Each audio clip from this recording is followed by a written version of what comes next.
বাচ্চা দিবি পল্লব, তোর কাছে আর কিছু চাইবো না জীবনে। শিমু আপুর কথা শুনে মাথায় যেন আসমান ভেঙে পড়ল পল্লবের। শিমু আপু তার থেকে 5 বছরের বড়। ওর 27 আর পল্লবের সবে 22। তাদের ভেতরে রক্তের কোনো সম্পর্ক নেই। বয়সের ব্যবধান থাকলেও একে অপরের বন্ধুর মতো মেলামেশা ছিল দুজনে। ওর বিয়ে হয়েছে 4 বছর হয়ে গেছে। স্বামী কোনো একটা ব্যাংকে চাকরি করে। পল্লব যতদূর জানে সবকিছু ঠিকঠাক আছে ওদের ভেতরে। তাহলে এই কথাটা বললো কেন হঠাৎ?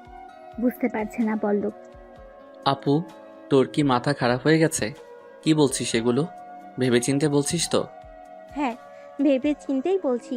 দেখ, এই ব্যাপারটা তোর আর আমার ভেতরেই থাকবে, কেউ কিছু জানবে না।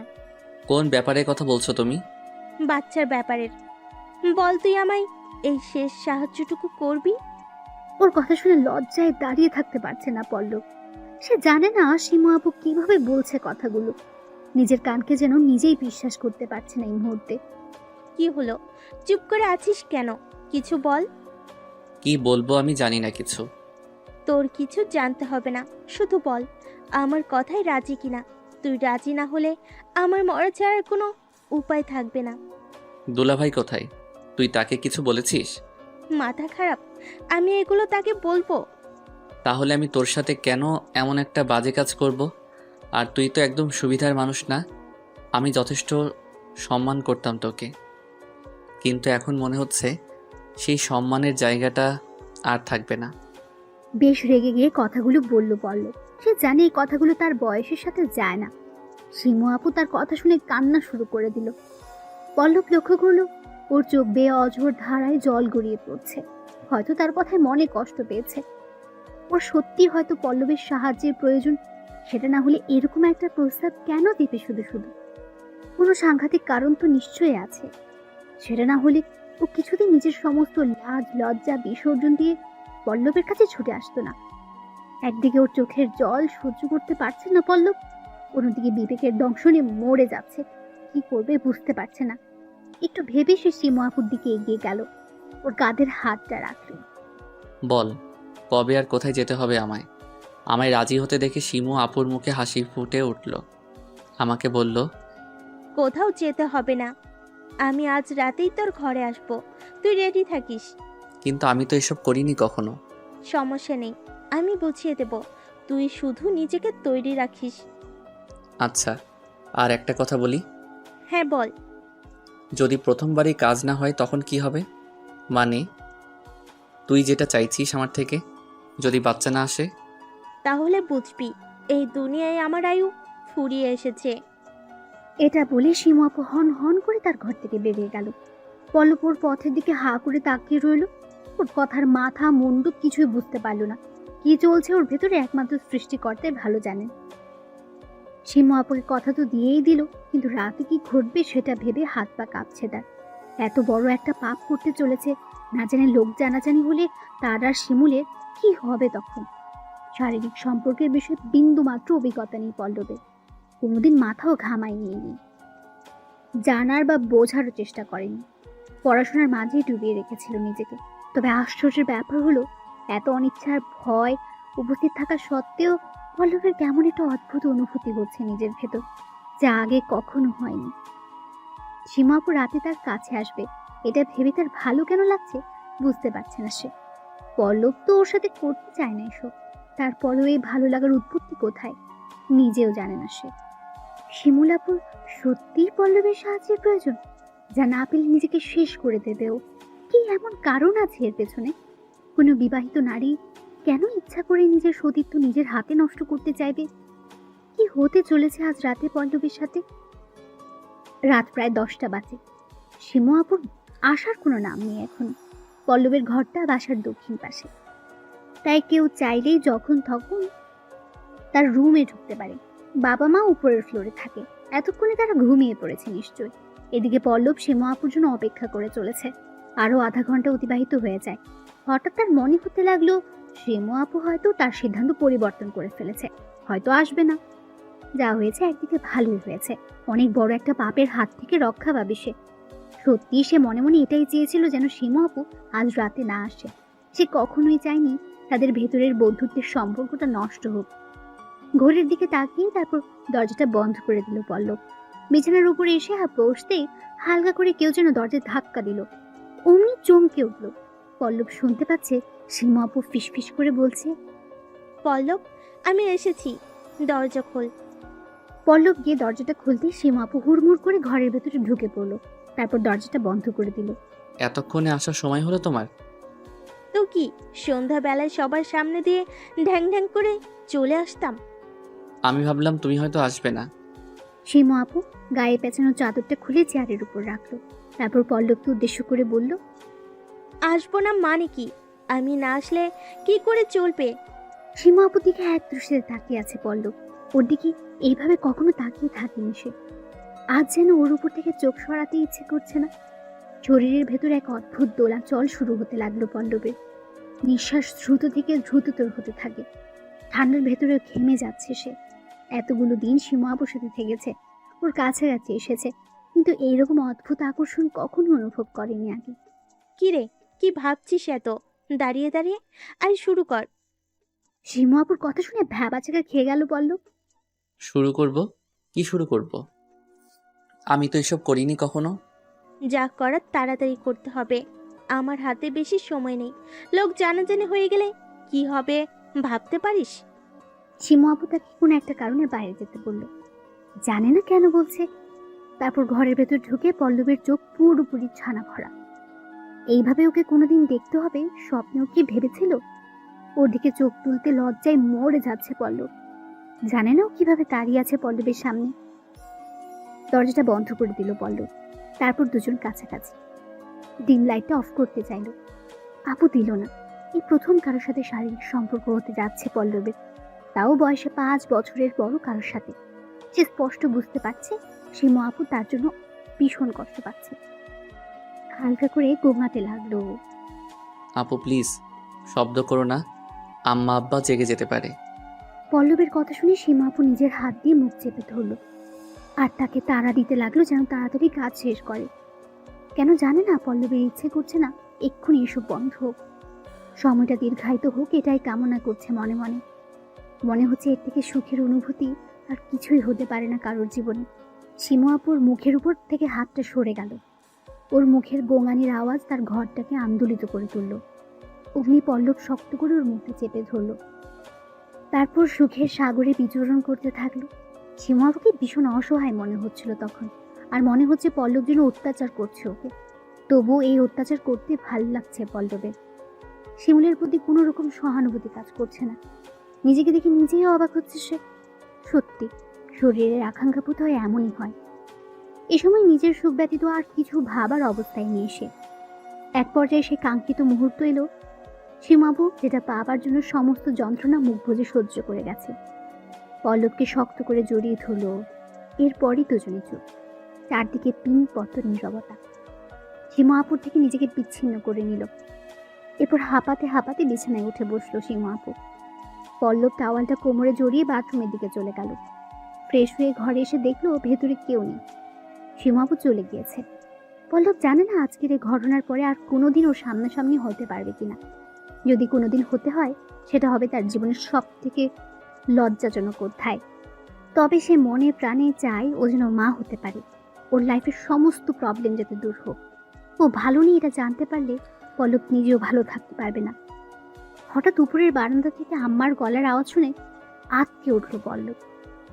কি রে পল্লব, এখনো ঘুমাসনি? এই তো এক্ষুনি ঘুমাবো আম্মা। কি করছিস এতক্ষণ লাইট জ্বালিয়ে? কিছু না।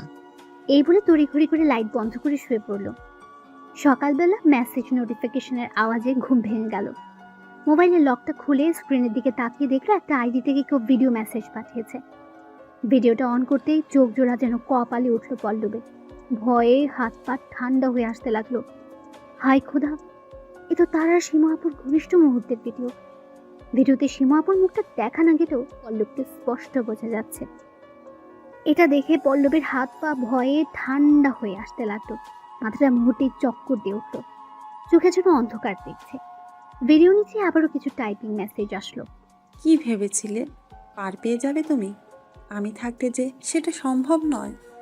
কে তুমি? এই ভিডিও তোমার কাছে গেল কি করে? পল্লব রিপ্লাই দিল, আমি কি সেটা জানা জরুরি নয়। তুমি নিজের কথা ভাবো। দেখুন, আপনি আমাকে এইভাবে ব্ল্যাকমেল করতে পারেন না। আমি কিন্তু কি করবে তুমি? তুমি কারোর সাথে সহবাস করেছো আর সেটা কেউ রেকর্ড করে ফেলেছে।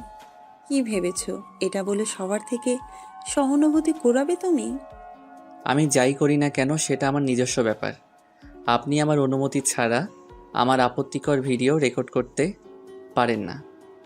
একে অন্যায় করেছো, আবার বড় বড় কথা। শুনুন, আমি যদি অন্যায় করে থাকি, আপনিও গোপনে সেটা ক্যামেরাবন্দি করে অন্যায় করেছেন। আমি আর নতুন করে কিছু বোঝাতে চাই না। তবে তোমার কি হয় দেখতে থাকো। অনেক কিছুর হিসেব বাকি তোমার থেকে আমার। আমি কি ক্ষতি করেছি আপনার? কেন শুধু শুধু পেছনে পড়েছেন আমার? ক্ষতি? যেটা না হয় যেদিন হবে সেই দিন বলবো, একবারে মুখোমুখি হয়ে সামনাসামনি। কে আপনি? প্লিজ আমাকে বলুন, কে আপনি? এইভাবে কেন গেম খেলছেন আমার সাথে? লেখাটা টাইপ করে সেন্ড বাটনে ক্লিক করতেই you cannot reply to this conversation লেখা পল্লবকে বুঝিয়ে দিল লোকটা ব্লক করে রেখেছে তাকে। পল্লব সত্যিই জানে না কে সে। গত রাতে তার আর সীমা আপুর ভেতরে যা হয়েছে তারা দুজন ছাড়া তো কেউ জানতো না। তাহলে কারোর পক্ষে আগে এসে ক্যামেরা সেট করে রেখে যাওয়া একেবারে অসম্ভব। যখন তার একে অপরের সাথে শারীরিক সম্পর্কে লিপ্ত হয়েছে, ঘরের সমস্ত দরজা জানলা তো বন্ধই ছিল। বাইরে থেকে কেউ ভিডিও করবে সেটাও অসম্ভব। আর তাছাড়া এই ভিডিও দেখে একটিবারও মনে হচ্ছে না এটা ঘরের বাইরে থেকে রেকর্ড করা হয়েছে। কি থাকতে পারে এসবের পেছনে? কিছুই বোধগম্য হচ্ছে না পল্লবের। কার সাথে তার এত বড় শত্রুতা? কি করতে চাইছে এই অজ্ঞাতনামা ব্যক্তি তার সাথে? তার কোনো প্রকার ইচ্ছে ছিল না সীমা আপুকে ভোগ করার। সে যেটা করেছে শিমুলের ভালোর জন্য করেছে। তার উপকার করাই মুখ্য উদ্দেশ্য ছিল পল্লবের। সেটা করতে গিয়ে এভাবে ফেঁসে যাবে কখনো ভাবতে পারিনি। এই ভিডিও যদি পাবলিক হয়ে যায়, কোনো প্রকারে তার পরিস্থিতিটা কি হবে, তখন এটা চিন্তা করতে আর স্থির রাখতে পারছে না নিজেকে। মাথাটা ব্যথা করতে লাগলো চিনচিন করে। হঠাৎ তার চোখ জোড়া বিছানার চাদরের উপরে যায়। সাদা বিছানার চাদরে ঝোপ ঝোপ রক্তের দাগ। আর বুঝতে বাকি রইল না, এটা কোনো স্বাভাবিক রক্ত নয়। এতগুলো বছর ধরে আগলে রাখা তার কুমারত্বের বিসর্জন, অবসানের চিহ্ন এগুলো। এক রাতের বিশাল ব্যবধানে ঘটে গেল তার জীবনে। রক্তের দাগ ধুয়েও দূর করা যায় না। এটা তার জীবনের একটা অবিচ্ছেদ্য অংশ হয়ে থাকবে আজ থেকে। তার প্রতিনিয়ত স্মরণ করিয়ে দেবে গতকালকের রাতের মুহূর্তগুলো। হঠাৎ কারোর আগমনে পল্লবের ভাবনার রেশ কাটল। সিমরান ভাবি চায়ের কাপ আর বিস্কুটের প্লেট হাতে নিয়ে ঢুকে পড়লো তার রুমে। পল্লব একটু অবাক হলো তাকে দেখে। এ কি তুমি? কখন এলে তোমরা? এই তো একটু আগে। ও মা, এত সকাল সকাল? সকাল? কয়টা বাজে ঘড়িতে দেখেছো চোখ বুলিয়ে? ভাবিকে কি করে বোঝাবে তার উপর দিয়ে যা ঘটে গেছে তাতে সময় খেয়াল করার সুযোগ পেল কোথায়? ভাবির কথা শুনে ঘড়ির দিকে তাকিয়ে দেখলো 9:30 বাজে। তার মানে সত্যি অনেকটা বেলা হয়ে গেছে। আকাশে মেঘ করার কারণে আন্দাজ করা যাচ্ছে না। ভাইয়া কোথায়? ভাইয়া এসেছে তো? হ্যাঁ, তোমার ভাইও এসেছে। সারা রাত জার্নি করে এসেছে তো, তাই এখন পড়ে পড়ে ঘুমাচ্ছে। আচ্ছা ঠিক আছে, তুমি এগুলো রেখে যাও, আমি একটু পরে পরে খাবো। চা ঠান্ডা হয়ে যাবে কিন্তু। ওক। ভাবি আর পল্লবের কোনো কথার অপেক্ষা না করে ঘর থেকে বেরিয়ে গেলেন। পল্লব টাওয়ালটা কাঁধে জড়িয়ে বাথরুমের ভেতরে ঢুকলো। ট্রাউজারের ফেতাটা আলগা করতেই সেটা গড়িয়ে পায়ের কাছে লুটুপুটি খেতে লাগলো। সম্পূর্ণ নগ্ন হয়ে আয়নার সামনে এসে দাঁড়ালো। নিজেকে দেখে এই মুহূর্তে একটা অদ্ভুত অনুভূতি হচ্ছে তার, যেন নিজের প্রতিবিম্বের উপর থেকে চোখ ফেরাতে পারছে না।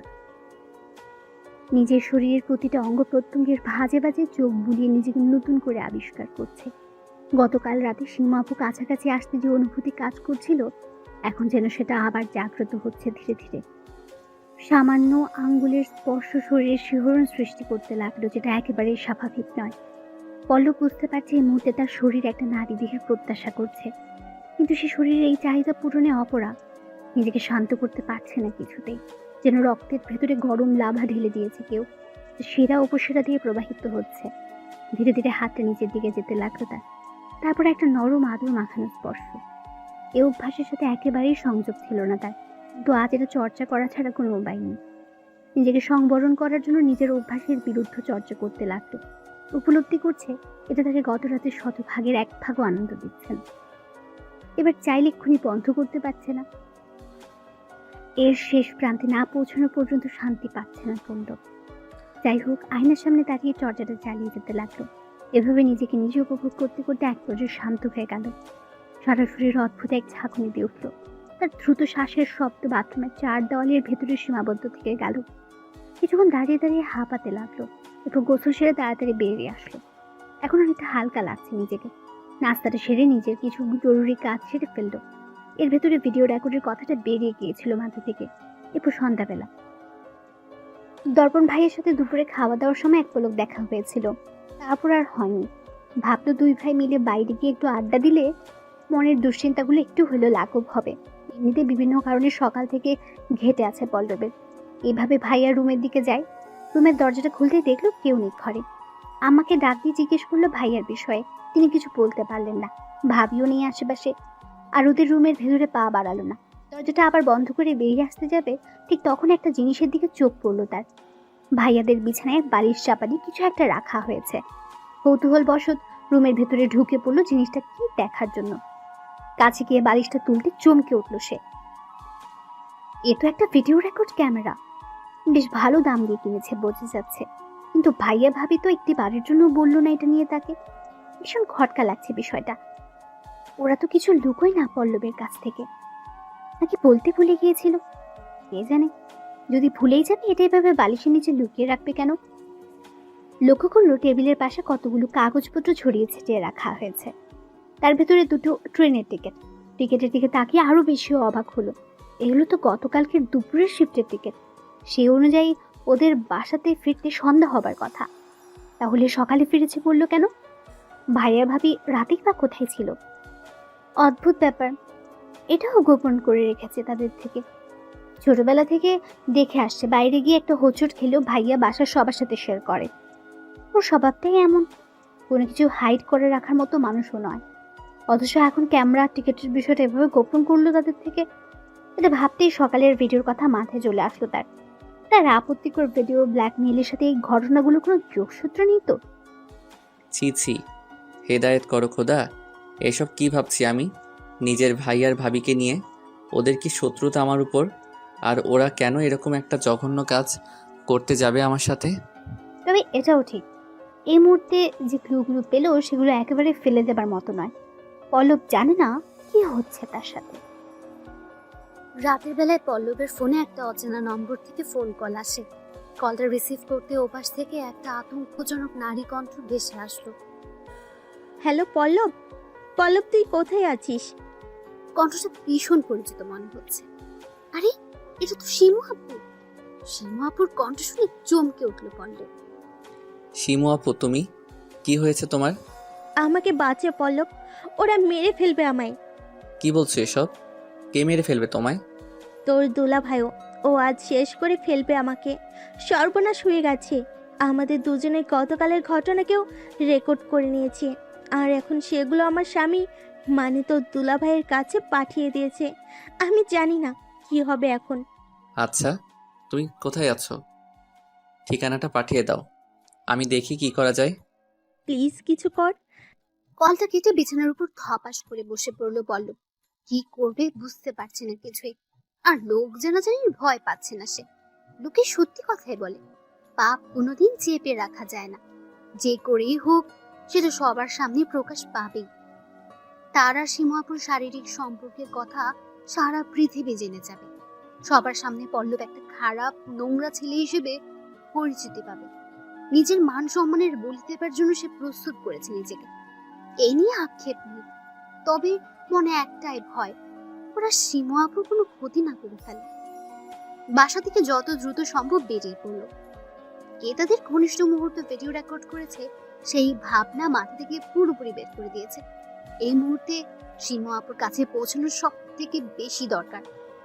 যে ঠিকানাটা তাকে দিয়েছে সেখানে পৌঁছাতে পৌঁছাতে রাত 11টা বেজে গেল।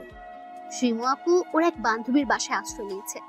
পল্লবকে দেখে জড়িয়ে ধরে হাউ মাউ করে কান্না শুরু করে দিল শিমুল। পল্লব চরম বিরক্তর সাথে ওকে দূরে ঠেলে ফেলে দিল। পল্লবের ব্যবহারে ভীষণ অবাক হলো শিমুল।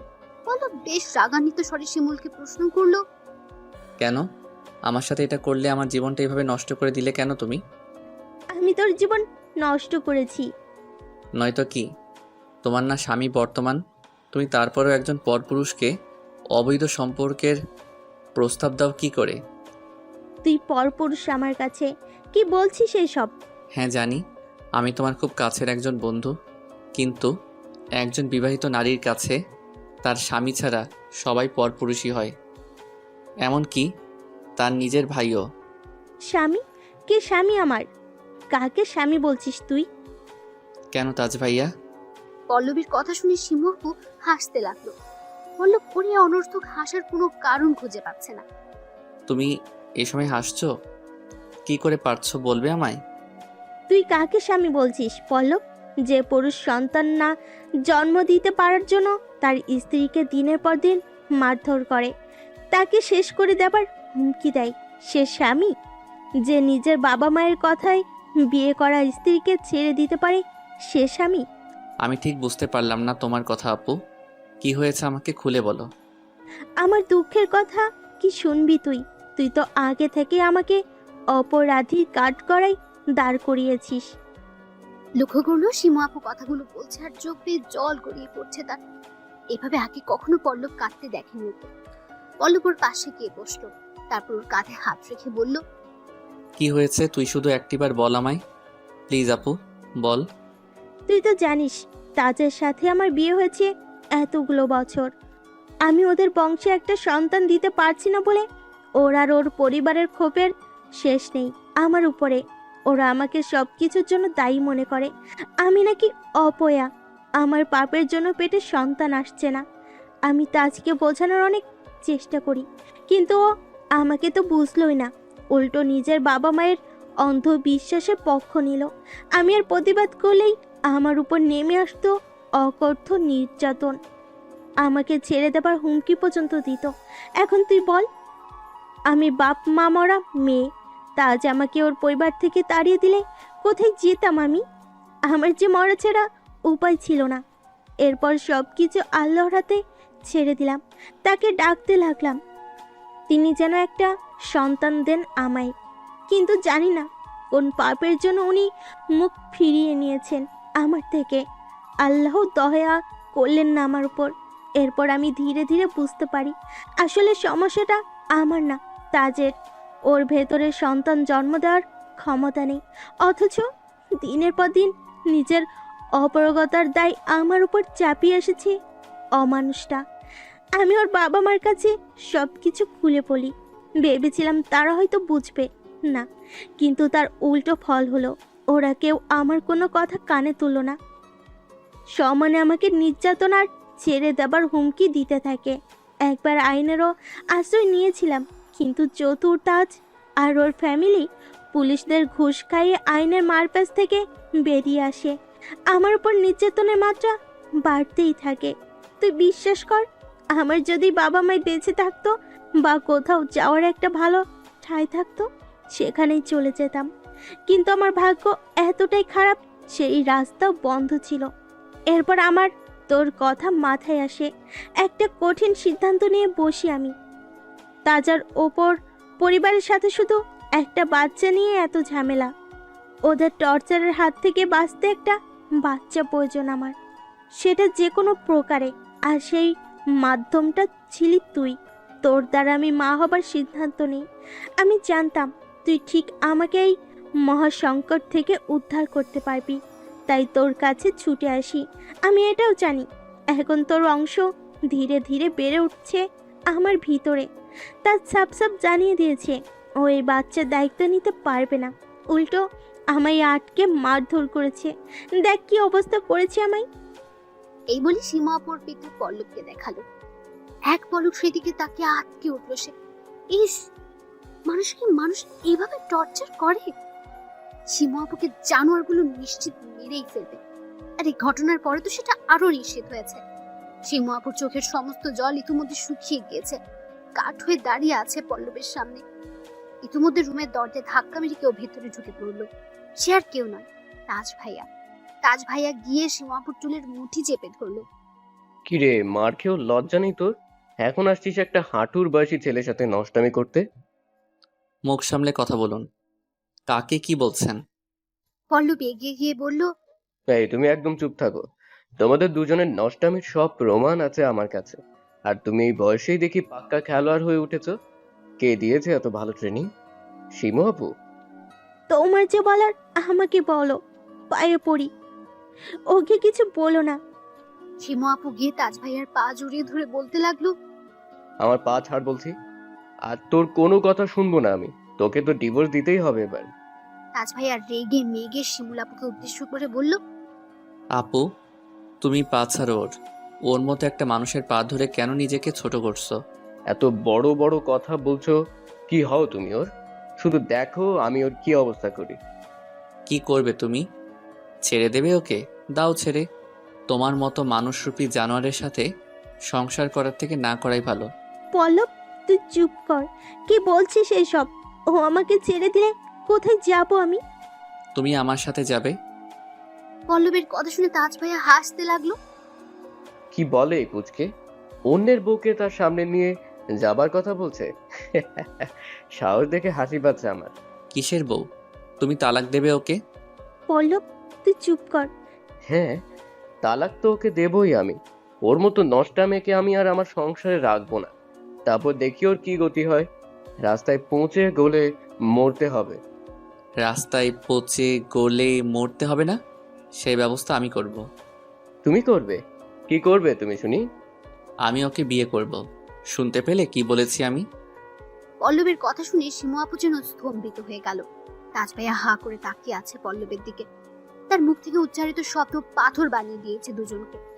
আসলে ওরা দুজনের কেউ ভাবতেও পারেনি পল্লব এরকম একটা কঠিন সিদ্ধান্তের কথা জানাবে। ছি, এসব কি বলছিস পল্লব? মাথা খারাপ হয়ে গেছে তোর? না, আমি একদম ঠিক বলছি। আর যা বলছি ভেবে চিন্তেই বলছি। আমি বিয়ে করলে একমাত্র তোকেই করব। বাহ, তাহলে এই ছিল তোমাদের দুজনের মনে? তলে তলে এত দূর? আপনি চুপ করুন তাজ ভাইয়া। আর আপনার এত প্রবলেম কেন হচ্ছে বুঝতে পারছি না। আপনি তো একটু আগেই বললেন শিমু আপুকে ছেড়ে দেবেন, তাহলে? সে তো আমি ছাড়বই। আর তোমাদের দুজনের ব্যবস্থাও আমি করব। বিশেষ করে তোমার পুচকে যখন সারা দুনিয়া তোমার অপকর্মের কথা জানতে পারবে, কিভাবে মুখ লুকোবে তুমি? তাজ ভাইয়ার কথা শুনে হঠাৎ ভিডিওর কথা মাথায় আসলো পল্লবী। হ্যাঁ, এটাই সুযোগ তার। যদি এখন এই ভিডিওর বিষয়ে কিছু জানা যায়। আচ্ছা, আমাকে একটা কথা বলুন, এই ভিডিওটা আপনি পেলেন কোথায়? কে দিয়েছে আপনাকে? পল্লবীর কথা শুনে তাজ ভাইয়া হো হো করে হেসে উঠল। কে দিয়েছে আমি সেটা বলবো তোমায়? তুমি আমায় ভাবোটা কি? দেখুন, আমার সাথে কিন্তু আপনার কোনোদিন কোনো শত্রুতা ছিল না। আপনি শিমু আপুকে ছেড়ে দিবেন তো দেন, তারপর আপনি আপনার মতো থাকবেন। আমরা কেউ নাক গলাতে যাব না। দয়া করে এই ভিডিওটা কে দিয়েছে আপনাকে তার নামটা বলুন, আমারও জানা দরকার। আবার এত বড় শত্রুটা কে? কে পেছন থেকে এভাবে আমার পিঠে ছুরি মারছে? আমার মনে হয় তোমার সেটা না জানাই ভালো। যতটুকু জানতে পেরেছো তাই নিয়ে সন্তুষ্ট থাকো। কি জানতে পেরেছি আমি? যে ভিডিওটা দিয়েছে তার নাম বললেও তুমি হয়তো বিশ্বাস করতে পারবে না। সে খুব কাছের মানুষ তোমার। কাছের মানুষ? আমার কোন কাছের মানুষটা এত বড় একটা জঘন্য কাজ করলো আমার সাথে, তার নামটা বলুন প্লিজ। আমি আর কিছু বলতে পারবো না তোমায়। চললাম। পল্লবীর কথায় কোনো ভ্রুক্ষেপ না করে তাজ হন হন করে ঘর থেকে বেরিয়ে গেল। শিমুল বেরিয়ে যাবে, পল্লব ঠিক তখন তার হাতটা ধরলো। তুমি কোথায় যাচ্ছ? কোথায় আর যাব আমি? আমার ওই জাহান্নাম ছাড়া যাওয়ার কোনো জায়গা নেই। না, তুমি আর তাজ ভাইয়ার বাড়িতে যাবে না। তাহলে কোথায় যাব? তুমি আমার সাথে যাবে। দেখ, ছেলের মানুষই করিস না, এটা হয় না। আমি কেন তোর সাথে যেতে যাব? আমাকে ছেড়ে দে প্লিজ। তুমি গেলে ওরা আবার তোমার উপর টর্চার শুরু করবে। যা বলছি শোনো, যেও না। তুই বলছিস আমি তোর সাথে যাব? ঠিক আছে, তা না হয় গেলাম, কিন্তু কতদিন কতদিন আমি তোর বাড়িতে গিয়ে উঠে থাকবো? সেই তো ফিরতেই হবে আমায়। তোমাকে আর আমার বাড়ি থেকে ফিরতে হবে না, আমি সেই ব্যবস্থা করব। বিয়ে করব তোমাকে আমি। এগুলো পাগলামি ছাড়া কিছু না। তোমার আর আমার বিয়ে, এটা হয় না কখনো। কেন হয় না? আর একটা কথা বলো, যদি কালকের রাতের জন্য তোমার গর্ভে সত্যি আমার বাচ্চা আসে, তো তখন কি করবে তুমি? তাজ ভাইয়া কোনোদিন মেনে নেবে ওই বাচ্চা? সে তো এখন সবটা জানে। কেউ আসবে না। আসার আগেই তাকে শেষ করে দেব আমি। কি বলছো কি এসব? তুমি জানো এটা আরো বড় পাপ। আর তার থেকেও বড় কথা, আমি আমার সন্তানকে নষ্ট করতে দেব না তোমায়। ওকে আমি আমার পরিচয় বড় করব। বড্ড পাকা পাকা কথা বলছিস। তোর মুখে এত ভারী ভারী কথা মানায় না। চুপ কর। আচ্ছা আর বলবো না, তবে আমি তোমাকে এত বড় একটা অন্যায় করতেও দেব না। এখন আমার সাথে চলো। শিমু আপু কিছুতেই পল্লবীর সাথে যেতে চায় না। সে এক প্রকার জোর করে শিমুলকে গাড়িতে নিয়ে গিয়ে ওঠায়। তারপর বাড়ির উদ্দেশ্যে রওনা দেয়। জানে না বাড়ির লোকজন কিভাবে সামাল দেবে সে।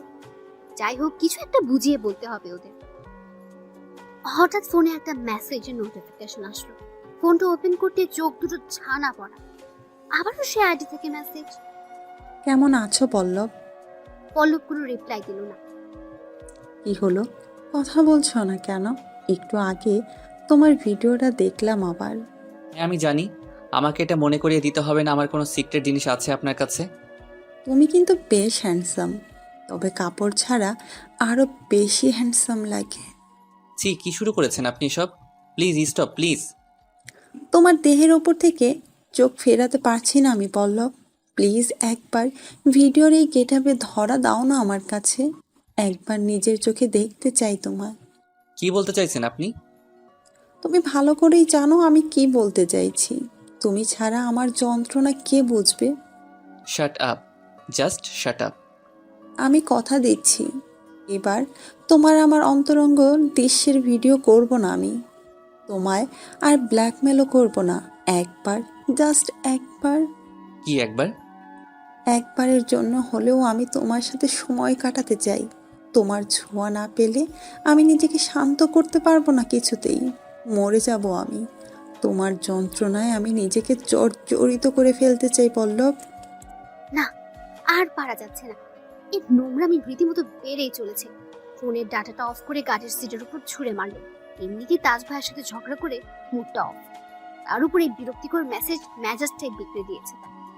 বাসায় ফিরতে ফিরতে অনেক রাত হলে তাকে। শিমু আবুকে গেস্ট রুমে রেখে পল্লব ঘরে শুতে গেল। এমনিতেই ভীষণ টায়ার্ড হয়ে আছে। গা হাত পা ছেড়ে দিয়েছে একেবারে। যে পোশাকে ছিল সেভাবেই শুয়ে পড়ল। মাঝরাতে একটা অদ্ভুত শব্দে ঘুম ভেঙে গেল পল্লবের। শব্দটা যেন ওই পাশের ফ্লোরের দিক থেকে আসছে, কিন্তু ওদিকে তো স্টোর রুম। স্টোর থেকে এত রাতে কিসের আওয়াজ এসেছে? পল্লব স্টোর রুমের ভেতরে যেতে কেউ পেছন থেকে লাঠি দিয়ে তার মাথায় আঘাত করল। একটা অস্ফুট চিৎকার দিয়ে মাটিতে লুটিয়ে পড়ল পল্লব। চারদিকটা ক্রমশ অন্ধকার হয়ে আসছে তার। ভীষণ যন্ত্রণা হতে লাগলো মাথায়। বুঝতে পারলো সে অজ্ঞান হয়ে যাচ্ছে। ঠিক তখন নিজের চোখে একটা অস্পষ্ট মুখ দেখতে পেল, যার হাতে একটা শক্ত মোটা লাঠি। নিজের কাছে চরম অবিশ্বাস্য প্রতিবাদ হলেও সে আর কেউ নয়, শিমু আপু নিজেই। ওর হাতের লাঠি বেয়ে এক ফোঁটা উষ্ণ রক্ত পল্লবের গালের উপরে পড়ল। ঘুম ভাঙতেই ধরফড় করে বিছনা ছেড়ে উঠে পড়লো পল্লব। এটা কি স্বপ্ন দেখলো সে? শিমু আপু কেন এমনটা করতে যাবে তার সাথে? যাক বাবা, স্বপ্ন তো স্বপ্নই হয়, যা কখনোই বাস্তব হবার নয়। হয়তো কাল সারাদিন যে পরিমাণ দখল গিয়েছে, এরকম উল্টোপাল্টা স্বপ্ন দেখা অস্বাভাবিক কিছু নয়। আচমকা ভাবির কণ্ঠস্বরে চমকে উঠল পল্লব। এই কি, আজ এত তাড়াতাড়ি উঠে গেলে? কি ব্যাপার? না এমনি, ঘুমটা ভেঙে গেল হঠাৎ। আচ্ছা শিমু আপু কি ঘুম থেকে উঠেছে? হ্যাঁ উঠেছে অনেক আগেই। আজ তোমার শিমু আপুই চা করেছে, খেয়ে দেখো কে বেশি ভালো চা বানায়, আমি না তোমার শিমু আপু? কি যে বলো না, এই ব্যাপারে তোমার সাথে টেক্কা দেবে এমন কেউ আছে নাকি? আম্মা উঠেছে ভাবি? হ্যাঁ উঠেছে। তুমি চাটা তাড়াতাড়ি খেয়ে নাও, বরং আমার হাতে অনেক কাজ পড়ে আছে। এই বলে সিমরান ভাবি পল্লবের ঘর থেকে বেরিয়ে গেল। পল্লব সেদিকে তাকিয়ে চায়ের কাপটা হাতে নিল। চায়ের কাপে চুমুক দিতে দিতে ভাবতে থাকলো কিভাবে যে আম্মা আব্বার সাথে শিমু আপু আর তার বিষয়ে কথা বলবে। ওরা সবটা শুনে কি তাদের এই সম্পর্কটা মেনে নেবে? শিমু আপু তার থেকে বয়সে অনেক বড়, ওর সাথে তার খাপ খায় না কখনো। আর শিমু আপুকে বাঁচাতে আর সে যে পাপ করেছে সেদিন রাতে, তার প্রায়শ্চিত্ত যে করতেই হবে তাকে। শিমু আপু যদি সত্যি সত্যি তার সন্তান গর্ভে ধারণ করে থাকে, সে অবৈধ পরিচয়ে পৃথিবীতে জন্ম নিক, এটা চায় না পল্লব। শুধু পল্লব কেন, পৃথিবীর কোনো বাবা এটা চাইতে পারে না তার সন্তানকে বাইরের জগৎ তুচ্ছ তাচ্ছিল্য করুক, তাকে একটা জারদ সন্তান হিসেবে চিনুক। এটা শোনার থেকে মরে যাওয়া অনেক সুখের। নিজের পরিণতি দেখে আজ নিজেরই প্রতি খুব করুণা হচ্ছে পল্লবের। পল্লবের যে বয়সে চুটিয়ে পড়াশোনা করার কথা, খেলাধুলা, বন্ধু বান্ধব নিয়ে আড্ডা দেবার কথা, সেদিনের একটা রাতের গল্প তার জীবনটাই যেন পাল্টে দিয়েছে। এখন কিনা তাকে বিয়ে, সন্তান এগুলো নিয়ে ভাবতে হচ্ছে। পল্লব জানে না কবে এই সব কিছুর থেকে মুক্তি মিলবে তার, কবে একটু প্রাণ ভরে বিশুদ্ধ মুক্ত আলো বাতাসে নিঃশ্বাস নেবে। সবটাই অধরা এখন।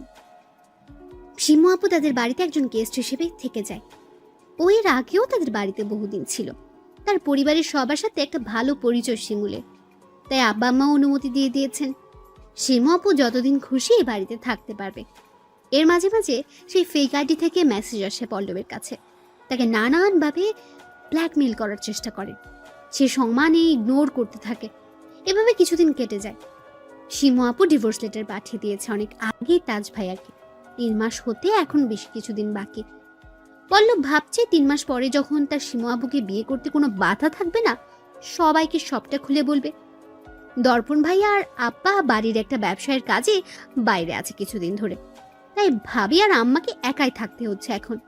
কয়েকদিন থেকে শিমু আপুর শরীরটা খারাপ যাচ্ছিল। আজ সকালে বমি করেছে কয়েকবার।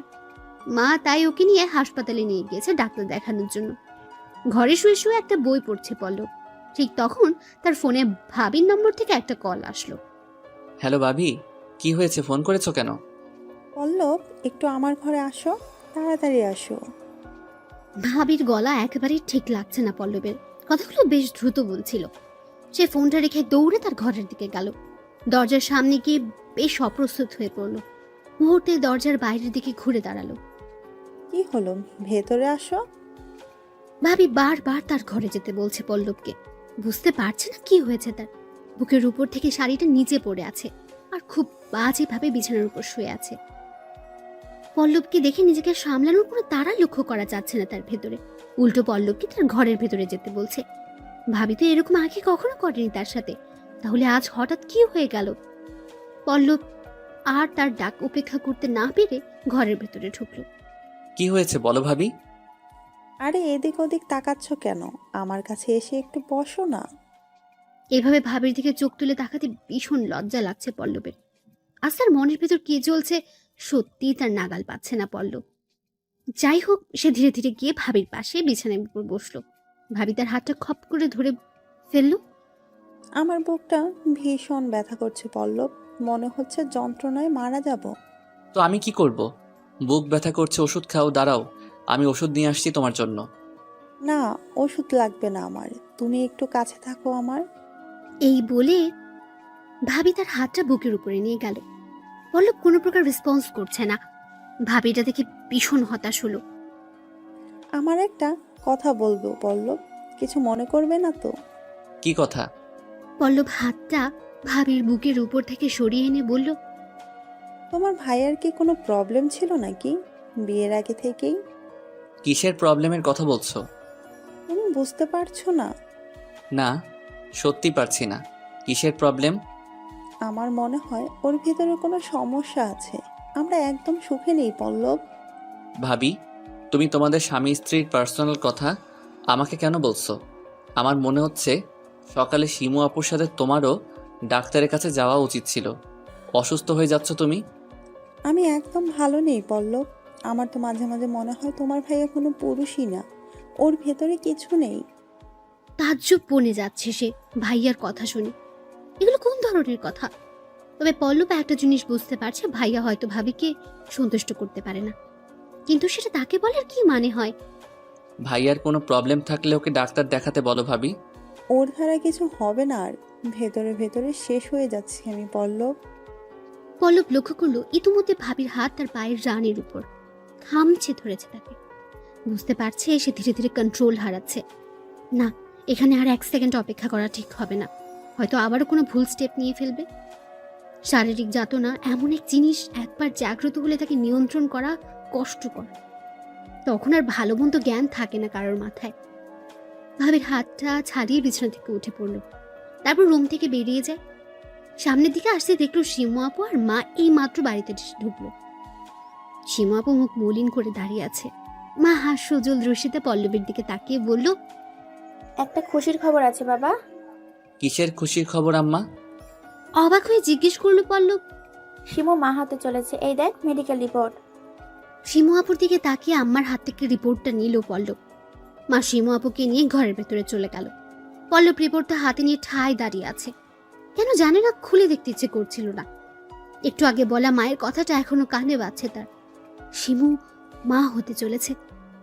এটা শোনার পরে কেমন একটা অনুভূতি হতে লাগলো নিজের ভেতর, যা আগে কখনো হয়নি। এই প্রথম এমন অভিজ্ঞতার সাথে পরিচিত হচ্ছে সে। এতদিন মনে মনে এটাই চেয়েছে যেন বাচ্চাটা না আসে, কিন্তু আজকে তার আসার সংবাদ শুনে তার উল্টো এত ভালো কেন লাগছে বুঝতে পারছে না। তার তো খুশি হবার কথা না। এই বাচ্চাটা তাদের দুজনের সমস্যা বাড়িয়ে দিয়েছে বহুগুণে। তারপরেও তার উপর কোনো প্রকার রাগ বা অভিযোগ উপলব্ধি করছে না পল্লব। এই অদ্ভুত অনুভূতির কারণ জানা নেই তার, হয়তো এটাই পিতৃত্ব। যে অভিজ্ঞতার সাথে সবাই একটা নির্দিষ্ট সময়ের সাথে পরিচিত হয়, তার ক্ষেত্রেও তাই ঘটছে। শিমু আপুর সাথে এই মুহূর্তে কথা বলা জরুরি। পল্লব জানে শিমুল পুরোপুরি ভেঙে পড়েছে। ফাইলটা হাতে নিয়ে শিমুলের রুমে গেল। ও নেই রুমে, ওয়াশরুমের দরজা অফ, তার মানে ওয়াশরুমের ভেতরে আছে। ফাইলটা রেখে ঘর থেকে বেরিয়ে আসবে ঠিক তখন শিমু আপুর ফোনটা বেজে উঠল। ফোনের স্ক্রিনের দিকে তাকিয়ে খানিকটা স্তম্ভিত হয়ে গেল পল্লব। এটা তো তাজ ভাইয়ার ফোন কল। তাজ ভাইয়া শিমু আপুকে ফোন কেন করলো? ওর তো এখন শিমু আপুর সাথে যোগাযোগ করার কোনো কথা নয়। ওয়াশরুমের দরজার দিকে তাকাতে তাকাতে ফোনের কল লিস্ট চেক করতে লাগলো। হায় আল্লাহ, এটা কি দেখছে সে? ভেতরে তাজ ভাইয়ার অসংখ্য phone call, receive, dial, missed call সবকিছুই রয়েছে। তার মানে শিমু আপুর যোগাযোগ আছে তাজ ভাইয়ার সাথে। ও সেটা তো একবারও পল্লবকে বুঝতে দেয়নি। কি চলছে ওদের দুজনের ভেতর? শিমু আপুর ফোনের কল লিস্টের দৃশ্য যেন ফ্রিজ করে দিয়েছে পল্লবকে। ফোনটা হাতে নিয়ে দাঁড়িয়ে আছে। ঠিক তখন শিমু আপু ওয়াশরুমের দরজা খুললেই তাকে দেখে ফেললো। পল্লব লক্ষ্য করলো ও যেন একটু চমকে উঠলো তাকে দেখে। শিমু আপু, তাজ ভাইয়ার সাথে তোমার যোগাযোগ আছে, এটা আগে তো বলনি আমায়। যোগাযোগ আছে মানে? কিসের যোগাযোগ? এই ফোনগুলো কিসের তাহলে? পল্লব ফোনটা এগিয়ে দেয় শিমুল আপুর দিকে। তুই জানিস না, তাজ মাঝে মধ্যেই আমায় কল দিত, এখনো দেয়। কেন? ওনার তোমার সাথে কি এমন কথা থাকতে পারে এখন? কি আর কথা থাকবে? আমি বিরক্ত না করলে ওর পেটের ভাত হজম হয়? এখানে আমি ভালো আছি, সেটা যে ওর সহ্য করতে পারে না। সে না হয় না বুঝলাম, তাজ ভাইয়া মাঝে মধ্যেই তোমায় কল দিয়ে বিরক্ত করে, কিন্তু ডায়াল কলগুলো কিসের? তুই কি আমাকে সন্দেহ করছিস পল্লব? এইভাবে পুলিশের মতো জেরা করছিস কেন? ছি, আমি তোমাকে সন্দেহ কেন করব? আমি জাস্ট জানতে চাইছি, আর কিচ্ছু না। তাজ যাতে আমায় ফোন দিয়ে বিরক্ত না করে, আমার সাথে যোগাযোগ না রাখে, সেটাই বলতাম ওকে। তুই বল, ওর সাথে এছাড়া আমার আর কি কথা থাকবে? আচ্ছা শোনো, তুমি আর ওনার কল রিসিভ করো না, আর নম্বরটা দরকার হলে ব্লক করে রাখো। ঠিক আছে, তাই করব। আর তুই রাগ করিস না প্লিজ, আমার তোকে আগেই জানানো উচিত ছিল। ঠিক আছে। পল্লব ঘর থেকে বেরিয়ে যাবে, শিমুল পেছন থেকে ডাক দিল তাকে। পল্লব শোন, হ্যাঁ বলো। আমার রিপোর্ট দেখেছিস তো? দেখেছি। এখন কি করব আমরা? আমিও সেটাই ভাবছি, কি করব। এখন আম্মা আব্বাকে বিষয়টা জানানো ছাড়া কোনো উপায় নেই আমাদের। কি জানাবি তুই? কি আর বলবো, সবাইকে এটাই বলতে হবে এই বাচ্চাটা তাজ ভাইয়ার নয়, আমার। কিন্তু ওনারা এটা কি মানতে চাইবে? আমার মনে হয় এই বাড়িতে তোর আর আমার দুজনের দিন শেষ হতে চলেছে। এটা ছাড়া আর কোনো অপশন আছে আমাদের কাছে? কয়েকদিনের মধ্যেই সবাই জেনে যাবে তুমি প্রেগনেন্ট, আর তাজ ভাইয়াও এটা জানে এখন এই বাচ্চাটা তার নয়। সে তো বাচ্চাটাকে স্বীকার করবে না কিছুতেই, উল্টো তখন নিজেকে বাঁচাতে আমাদের সত্যিটা সবাইকে জানিয়ে দিবে। সেটাও ঠিক, আমি বুঝতে পারছি না কি করব। উনি সবাইকে জানানোর আগে আমাদের আম্মা আব্বাকে ম্যানেজ করতে হবে। কিভাবে ম্যানেজ করবি তুই ওনাদের? দেখো আপু, একটা সত্য যতই তিক্ত হোক না কেন, সেটা স্বীকার করার ভেতরে আলাদা প্রশান্তি থাকে, অন্তত মিথ্যার বোঝা বই বেড়ানোর থেকে। আমাদের এই বাচ্চাটাকে নিয়ে আর মিথ্যাচার করা ঠিক হবে না। আমি ঠিক বাড়ির সবাইকে ম্যানেজ করে নেব, যাতে তারা সবাই তোমার আমার বিয়েটা মেনে নেয়। তুই কি বলছিস আমি জানি না। তোর আমার বিয়ে এটা ভাবতেও আমি জানি না কি হবে। এই বাচ্চাটাকে বাঁচিয়ে রাখতে আমাদের বিয়ে ছাড়া কোনো অপশন নেই। আর বয়সের ব্যবধান তো কি হয়েছে, আমাদের ধর্মেও জায়েজ আছে এটার। শিমুল তার কথা শুনে কাঁদতে লাগলো। ওর কান্নার কারণটা বুঝতে পারছে পল্লব। এই সময় ও মুখে না বললেও ওর উপর থেকে যে ঝড় বয়ে যাচ্ছে সেটা উপলব্ধি করতে পারলো পল্লব। তাকে যত দ্রুত সম্ভব এই সমস্ত পরিস্থিতি ঠিক করতে হবে, আর কিছুর জন্য না হোক নিজের সন্তানের জন্য হলেও তো। এসব ভেবে ঘর থেকে বেরিয়ে গেল। বেরিয়ে মেন গেটের সামনে আসলো একটু বাইরে যাবে বলে। ঠিক তখন কেউ পেছন থেকে এসে চোখ দুটো চেপে ধরলো তার। সে একটু হলেও সে হাতের স্পর্শ অনুমান করতে পেরেছে। প্রাচী, তুমি কখন এলে? মেয়েটা তাকে ছেড়ে দিয়ে হো হো করে হেসে উঠল। পল্লব পেছন ঘুরে তাকালো। হ্যাঁ, তার অনুমানই ঠিক। প্রাচী তার ভাবির ছোট বোন, অর্থাৎ দর্পণ ভাইয়ার শালিকা। ওর সাথে তার বেশ বন্ধুত্বপূর্ণ সম্পর্ক, যদিও তাদের বাড়িতে খুব একটা আসা যাওয়া হয় না। তবে তার মাঝে মাঝে ভাইয়ার ভাবির সাথে ওদের বাড়িতে যেত। প্রায় 6 মাসের উপরে কোনো প্রকার যোগাযোগ ছিল না তাদের ভেতর। তার মানে এখনো মনে রেখেছেন আমাকে? কি যে বলো না, তোমাকে ভুলতে পারি? আর আমি যাকে একবার দেখি সারা জীবনেও ভুলি না। তাই নাকি? হঠাৎ এইভাবে না জানিয়ে এলে, আমাদের কাউকে বললে আমরা না হয় তোমাকে গিয়ে নিয়ে আসতাম। আমি তো জানাতেই চেয়েছিলাম আপনাকে, কিন্তু আপু আর দুলাভাই এমন জরুরি তলব করলো, সঙ্গে সঙ্গে চলে আসতে হলো। ভাবি আর ভাইয়া ডেকেছে তোমায়? হুম। তা কি এমন জরুরি কারণে ডাকলো? সে কি জানি আমি। আচ্ছা শুনুন, আমি শিমু আপুর সাথে একটু দেখা করে আসি, পরে না হয় কথা বলবো। এই বলে প্রাচী চলে গেল। ও শিমুল আপুকে আগে থেকে চেনে, খুব ভালো করেই চেনে। কিন্তু একটা ব্যাপার খটকা লাগছে তার কাছে। ভাইয়া আর বাবি প্রাচীকে জরুরি তলব কেন করলো? কি করতে চাইছে ওরা? ভাইয়া ভাবির সাথে বিষয়টা নিয়ে কথা বলা দরকার। ওদের রুমের দিকে এগিয়ে যেতে ভেতর থেকে আম্মার গলার আওয়াজ শুনতে পেল। আম্মা ভাবি ভাইয়া কোনো একটা বিষয় নিয়ে কথা বলছে। সে ভেতরে না ঢুকে দরজার বাইরে দাঁড়িয়ে শোনার চেষ্টা করছে ওরা কি বলছে। কাবিনটা তো করে রাখাই যায়। হ্যাঁ আম্মু, আমিও তাই ভাবছি। বিয়ের অনুষ্ঠান না করি এখন, অন্তত কামিননামাটা করে রাখাই যায়। তারপর ওরা দুজন যে যার মতো থাকবে। বুঝতে পারছে না এটা কিসের কাবিন আর বিয়ের কথা বলছে। একটা অদ্ভুত কৌতূহলের সৃষ্টি হয় তার মনের ভেতর। আচ্ছা, আমি পল্লবের সাথে কথা বলি আগে। তোরা কি বলিস? হ্যাঁ বলো, তবে আমাদের সিদ্ধান্ত কিন্তু বহাল থাকবে আম্মা। পল্লবের সাথেই প্রাচীর কাবিন ফাইল, আর সেটা যত দ্রুত সম্ভব। আমরা জানি ও এই প্রস্তাবে না করতে পারবে না। ওরা একে অপরকে খুব ভালো করেই চেনে। কথাগুলো শুনে যেন বুকটা মোচড় দিয়ে উঠলো পল্লবের। মাথাটা ভন ভন করে ঘুরতে লাগলো। ভাইয়া ভাবি হঠাৎ তার বিয়ে নিয়ে এত উঠে পড়ে লেগেছে কেন? ওরা কোনোভাবে তাহরার শিমু আপুর ব্যাপারটা জেনে যায়নি তো?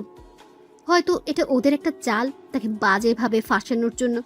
কিন্তু এই মুহূর্তে সে শিমু আপুকে ছেড়ে অন্য কারোর সাথে কাবিন করবে কি করে, যার গর্বে কিনা তার সন্তান বড় হচ্ছে। হে খোদা, এ কোন বিপাকে ফেললে তুমি আমায়? তোর সাথে আমাদের একটা বিষয়ে কথা বলার আছে। আমরা জানি তুই আমাদের কথার সম্মান রাখবি। ভাইয়া পল্লবকে উদ্দেশ্য করে বলে। ঘরের ভেতরে পল্লব, ভাইয়া ভাবি আর আম্মা। দরজার বাইরে শিমু আপুর সাথে প্রাচী দাঁড়িয়ে আছে। ওরা তাদের ভেতরের বাক্যালাপ মনোযোগ দিয়ে শুনছে। হ্যাঁ বলো, কি বলতে চাও? দেখ ভাই, তুই হয়তো শুনে অবাক হবি, তোর কাছে এটা তাড়াহুড়ো মনে হতে পারে, তারপরেও বলছি। পল্লব খুব ভালো করে জানে এরা তাকে কি বলার জন্য দেখেছে এখানে, তবুও সবটা না জানার নাটক চালিয়ে যাচ্ছে। আরে বলো না ভাইয়া, কি হয়েছে?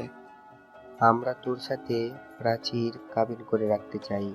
এক্ষুনি বিয়ের অনুষ্ঠান করব না, তবে তোদের কাবিটা এক্ষুনি করে রাখতে চাই।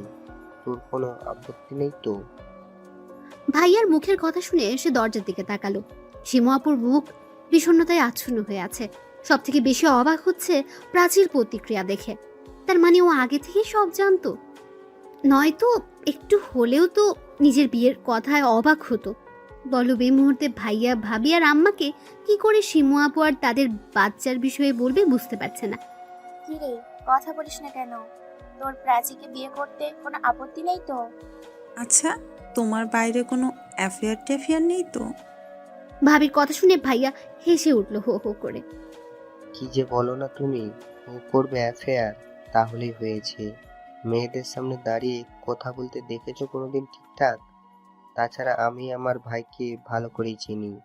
ওর কারোর সাথে সেরকম কিছু থেকে থাকলে আমাদের নিশ্চয়ই বলতো। আর 5টা ছেলে মেয়েদের সাথে লুকিয়ে রিলেশন করার শিক্ষা আমরা দেইনি ওকে। সর্বনাশ! ভাইয়া এগুলো এখন কেন বলছে? ওর এই কথাগুলো তার সত্যটা প্রকাশ করার ক্ষেত্রে আরো বেশি বাধা সৃষ্টি করছে। ওরা এতটা অন্ধের মতো বিশ্বাস করে পল্লবকে। এখন কি করে জানাবে সে যে তার সাথে কারো অবৈধ সম্পর্ক হয়েছে, এমনকি তার বাচ্চা সেই মেয়ের গর্ভে? পল্লব ইনোসেন্ট নয়, অনেক আগে সে নষ্ট করে ফেলেছে নিজেকে। এটা শোনার পরে ওরা কি কখনো ক্ষমা করতে পারবে তাকে? কি করে মুখ দেখাবে সে সবার সামনে? যতটুকু সাহস সঞ্চয় করে এসেছিল সবটা ভাইয়ার কথা শুনে ছাই হয়ে গেল। আর কিছু বলা হলো না পল্লবের, মাথা নিচু করে বসে রইল। চুপ করে আছিস যে, কিছু বল। কি বলবো আমি? আমার মনে হয় প্রাচীর সাথে কথা বলা দরকার তোমাদের সবার আগে। আরে তুমি ওর কথা ছাড়ো, তুমি রাজি কিনা সেটা বলো। তবে এটা ঠিক, আমার বোনের জন্য তোমার থেকে ভালো জামাই আর দুটো কোথাও পাবো না আমি। এবার বুঝেছে, ভাবি হয়তো গতকাল নাটক করেছিল তার সাথে, দেখতে চেয়েছিল সে কেমন ধরনের ছেলে। তা না হলে উনি এমন ব্যবহার কেন করবেন পল্লবের সাথে? এখন বুঝতে পারছে ওনার বলার সমস্ত কথাগুলো মিথ্যে। উনি আসলে যাচাই করতে চেয়েছিল তাকে, নিজের বোনের জন্য। কি হলো, তুই কি এখন চুপ করে থাকবি? চুপ করে আছে কেন বুঝতে পারছো না? বেচারা সবার সামনে বড্ড লজ্জা পাচ্ছে যে। ও এই বিয়েতে রাজি, মুখের দিকে তাকিয়ে দেখো, ঠিক বোঝা যাচ্ছে। সবাই নিজেদের মনের কথাগুলো তার উপর চাপিয়ে দিয়ে পরোক্ষভাবে রাজি করে দিল পল্লবকে। পল্লব আর কিছু বলল না, মাথা নিচু করে ঘর থেকে বেরিয়ে আসলো। দরজার সামনে আসতেই শিমু আপু আর প্রাচীর মুখোমুখি হলো। প্রাচী তাকে দেখে লজ্জায় পালিয়ে গেল। এদিকে শিমু আপুর চোখ জলে ছল ছল করছে, এক দৃষ্টে তাকিয়ে আছে পল্লবের দিকে। ওর দিকে এক পলক তাকিয়ে চলে গেল পল্লব। এরপর রাতের বেলা একটু তাড়াতাড়ি শুয়ে পড়েছে আজকে। এমনিতে শরীরটা ভালো নেই, তার উপর মাথায় নানাবিধ চিন্তা। তার বাড়ির সবাই পাগল করে ছাড়বে তাকে। একদিকে শিমু, অন্যদিকে তার বিয়ে। শাকের করাতের মতো অবস্থায় পড়ে আছে সে। দিনের কথাগুলো ভাবতে ভাবতে কখন যে ঘুমিয়ে পড়েছে খেয়াল নেই। হঠাৎ একটা অনাকাঙ্ক্ষিত স্পর্শে ঘুম ভেঙে গেল তার। ব্ল্যাঙ্কেটের ভেতর কারোর অস্তিত্ব অনুভব করছে পল্লব। দুটো নরম হাত তাকে পেছন থেকে জড়িয়ে ধরেছে। ধীরে ধীরে ঘুরে তাকালো পল্লব। আরে এ তো প্রাচী। প্রাচী এত রাতে এখানে কেন? পল্লব কিছু বলতে যাবে, ঠিক তখনই প্রাচী ওর মুখটা চেপে ধরলো। তারপর কানের কাছে মুখটা নিয়ে ফিস করে বলতে লাগলো, কোনো কথা বলো না, বাড়ির লোকজন জেগে যাবে। তুমি এসেছো কেন এত রাতে? কেউ দেখে ফেললে সর্বনাশ হবে, চলে যাও প্লিজ। হোক সর্বনাশ, আজ আমি আমার নিজের সর্বনাশ করতেই এসেছি এখানে। মানে কি বলছো তুমি? প্লিজ আমাকে একটু ভালোবাসো না, আমার ভালোবাসা পেতে বড্ড ইচ্ছে করছে। পাগল হয়ে গেছো নাকি? চলে যাও। হ্যাঁ, পাগল হয়ে গেছি। আজকের রাতে আমার সমস্ত পাগলামি সহ্য করতে হবে তোমায়। এই বলে প্রাচী তার টি শার্টের বোতাম খুলতে লাগলো। শার্টটাকে চেয়ারের উপর ছুঁড়ে ফেলে তারপর তার বুকে আলতো করে একটা চুমু দিল। মুহূর্তেই সারা শরীর কেঁপে উঠল, একটা ঝাঁকুনি অনুভব করলো পল্লব। প্রাচী এক পর্যায়ে তার ব্যাল্টে হাত দিল, হাত দিয়ে খোলার চেষ্টা করছে। সে ওকে থামিয়ে দিল।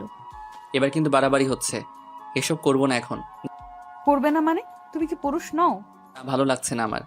প্লিজ না করো না, দেখো তোমার ভালো লাগার ব্যবস্থা আমি করছি। নিরুপায় হয়ে প্রাচীর কাছে নিজেকে সঁপে দিল। পল্লবকে পুরোপুরি বিবস্ত্র করে দিল ও। তারপরও নিজের শরীরের সমস্ত পোশাক এক এক খুলতে লাগলো। ডিম লাইটের আলোতে এক দৃশ্যতে পল্লব নিরীক্ষণ করে চলছে ওকে। এরপর নিজে থেকে ওকে কাছে টেনে নিয়ে জড়িয়ে ধরল। কি হলো, শরীর ভালো হয়ে গেল এখন তোমার? Shut up. আমায় বাধ্য করলে তুমি। দেখো আজ তোমার কি অবস্থা করি আমি। কি করবে শুনি? মেরেই ফেলবো আজ তোমাকে। শুধু মুখেই বলবে নাকি কাজে করে দেখাবে? ওয়েট। এক লাফে প্রাচীর উপর নিজের আধিপত্য বিস্তার করে নিল পল্লব। তারপর ওকে নিজের বাহু দিয়ে শক্ত করে চেপে ধরল। প্রাচীর কোঙ্গানির আওয়াজে সারা ঘর আন্দোলিত হয়ে উঠল। পল্লব এক হাত প্রসারিত করে ফ্যানের সুইচটা অন করে দিল যাতে শব্দটা বাইরে না যায়। পল্লব, এবার ছাড়ো, প্লিজ প্লিজ। আর একটু সময় অপেক্ষা করো না। প্লিজ ছাড়ো, আমার কষ্ট হচ্ছে ভীষণ। পল্লব ওর কোনো কথাই কানে তুলছে না, আরো শক্ত করে জড়িয়ে ধরল। প্রাচী তার নিষ্ঠুরতা সহ্য করতে না পেরে একটা প্রকাণ্ড চিৎকার জুড়ে দিল। অমনি ঘুম ভেঙে গেল পল্লবের। ধরফর করে বিছানার উপর উঠে বসলো। তার মানে এতক্ষণ স্বপ্ন দেখছিল সে, যেন হাফ ছেড়ে বাঁচল। আবারও প্রাচীর সেই চিৎকারের শব্দ কানে ভেসে আসলো। তবে এবার আর স্বপ্ন নয়, বাস্তবে। বাস্তব আর স্বপ্ন যেন মিলেমিশে একাকার হয়ে যাচ্ছে। বিছানা থেকে উঠে বাইরে ছুটে গেল। ভাইয়া আর ভাবিও উঠে এসেছে ইতিমধ্যে। প্রাচীর, গলার আওয়াজ না। হ্যাঁ, আমি স্পষ্ট শুনতে পেলাম। তোমরা প্লিজ এখন এত কথা না বলে চলো গিয়ে ওকে খুঁজি, আমার কিন্তু ভয় করছে। ভাবি, তুমি এত টেনশন করো না, দেখছি আমরা। শব্দটা অনুসরণ করে পল্লব, ভাবি আর ভাইয়া বাড়ির পেছনের গার্ডেনের দিকে গেল। সেখানে যেতে ভাবি প্রাচীকে অজ্ঞান হয়ে পড়ে থাকতে দেখে চিৎকার জুড়ে দিল। তারা সবাই ছুটে গেল ওর কাছে। অজ্ঞান হয়ে মাটিতে পড়ে আছে প্রাচী। ওর মাথাটা দিয়ে অসম্ভব রকম রক্তক্ষরণ হচ্ছে। স্পষ্ট বোঝা যাচ্ছে কেউ অ্যাটাক করেছে ওর উপর। ভাইয়া প্রাচীকে কোলে তুলে দ্রুত গতিতে ভেতরের দিকে চলে গেল। ভাবিও তার সাথে কান্না করতে করতে এগিয়ে গেল। পল্লব স্থির হয়ে দাঁড়িয়ে আছে। বাড়ির ভেতরে আম্মা, শিমু আপু, ভাইয়াদের সবার শরগোলের শব্দ শোনা যাচ্ছে। প্রাচীর রক্তের দিকে টর্চের আলো ফেলে তাকিয়ে আছে সেই দিকে।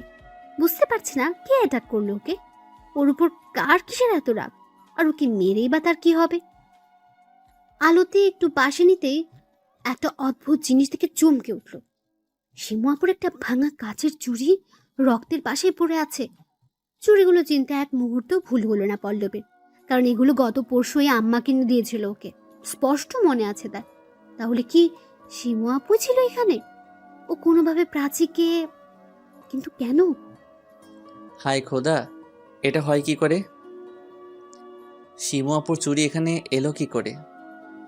ভাঙা চুড়িগুলো পল্লব মাটি থেকে কুড়িয়ে নিল। কিছু চুড়িতে প্রাচীর রক্ত মিশে আছে, তারপরও কুড়িয়ে নিল। বাড়ির ভেতরে ঢুকে দেখলো ইতিমধ্যে গাড়ি এসে গেছে। ভাইয়া আর ভাবি গাড়িতে তুলে হাসপাতালের উদ্দেশ্যে রওনা হলো। তাকে বলল যেন সকালবেলা হাসপাতালে যায়। এই মুহূর্তে বাড়ি খালি করে সবার বেরিয়ে যাওয়া ঠিক হবে না। প্রাচীর অবস্থা এতটাই সাংঘাতিক, ওকে জরুরি ভিত্তিতে হাসপাতালে নিতে হলো। বাড়িতে এখন শুধু মা আর শিমু আপু। পল্লব আর দেরি না করে সোজা শিমু আপুর রুমে গেল।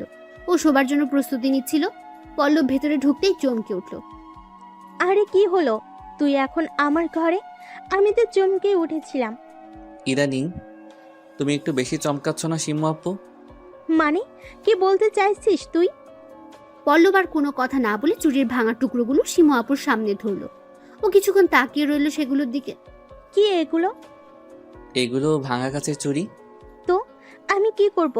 আমাকে দেখাচ্ছিস কেন? কারণ এগুলো তোমার কাচের চুড়ি, যেগুলো আম্মা কিনে দিয়েছিল তোমায়। মাথা খারাপ হয়ে গেছে নাকি তোর? এই চুড়িগুলো আমার কেন হতে যাবে? দাঁড়া, তোকে দেখাচ্ছি। শিমু আপু তাকে অবাক করে দিয়ে ড্রয়ার থেকে ওর নতুন কাচের চুড়িগুলো বের করে দেখালো। কি হলো? এবার মুখ বন্ধ কেন? কিছু বল। এগুলো তোমার নয়। তাহলে আর আমি কি ভেবেছিলাম? ছি, তুই আমাকে সন্দেহ করছিস? তুই ভাবছিস আমি প্রাচীকে? ভাবলি কি করে এসব তুই?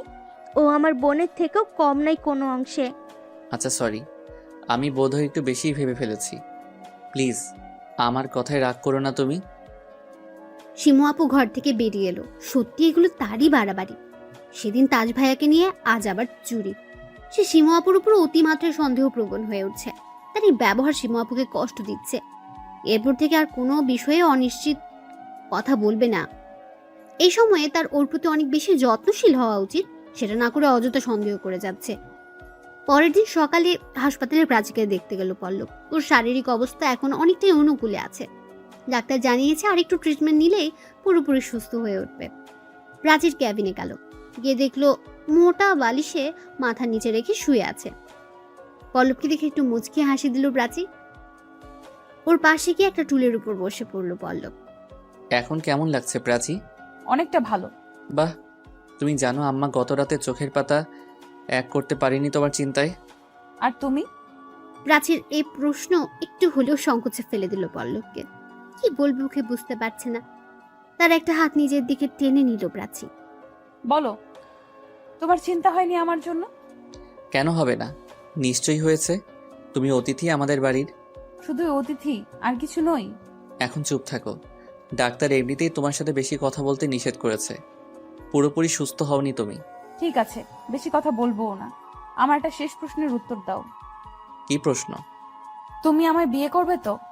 এখন এই প্রশ্ন কেন? ভাইয়া বলেছে আমি সুস্থ হলেই নাকি যত দ্রুত সম্ভব আমাদের কাবিনের ব্যবস্থা করবে। কখন বললে এই কথা? এই তো একটু আগে। আচ্ছা আমি উঠি, এখন তুমি রেস্ট নাও। পল্লব উঠে পেরিয়ে যাবে, ঠিক তখন প্রাচী পেছন থেকে আবার বলে উঠল, তুমি কিন্তু এখনো আমার প্রশ্নের উত্তর দিলে না। বলো, আমায় বিয়ে করতে তোমার কোনো আপত্তি নেই তো? পল্লব ওর কথার কোনো উত্তর না দিয়ে বেরিয়ে গেল। হ্যাঁ, এটাই বলা যেত এই বিয়েতে আপত্তি আছে তার, কিন্তু যখন সে আপত্তির কারণ জিজ্ঞেস করা হতো কি উত্তর দিত পল্লব? এই ভয় আর সংকোচটায় কুড়িয়ে কুড়িয়ে মারে তাকে। উত্তেজনার বশে একটা রাতের করা ভুল তার জীবনের সব কিছু উলট পালট করে দিয়েছে। নয়তো প্রাচীকে বিয়ে করতে কোনো আপত্তি ছিল না ওর, তাই বরাবরই ভালো লাগতো পল্লবের। এখন সে ভালো লাগাটা কাজ করে, কিন্তু সে নিরুপায়। এই মুহূর্তে কিছুই করার নেই তার। এরপর হাসপাতাল থেকে বাড়ির উদ্দেশ্যে বেরিয়ে পড়লো। পথিমধ্যে আবারও সে ফেক আইডি থেকে একটা মেসেজ আসলো। আমার আর তোমার মাঝে যে বাধা হয়ে আসবে তাকেই সরিয়ে দেব আমি। তার মানে এগুলো তোমার কাজ? প্রাচীকে অ্যাটাক তুমি করেছো?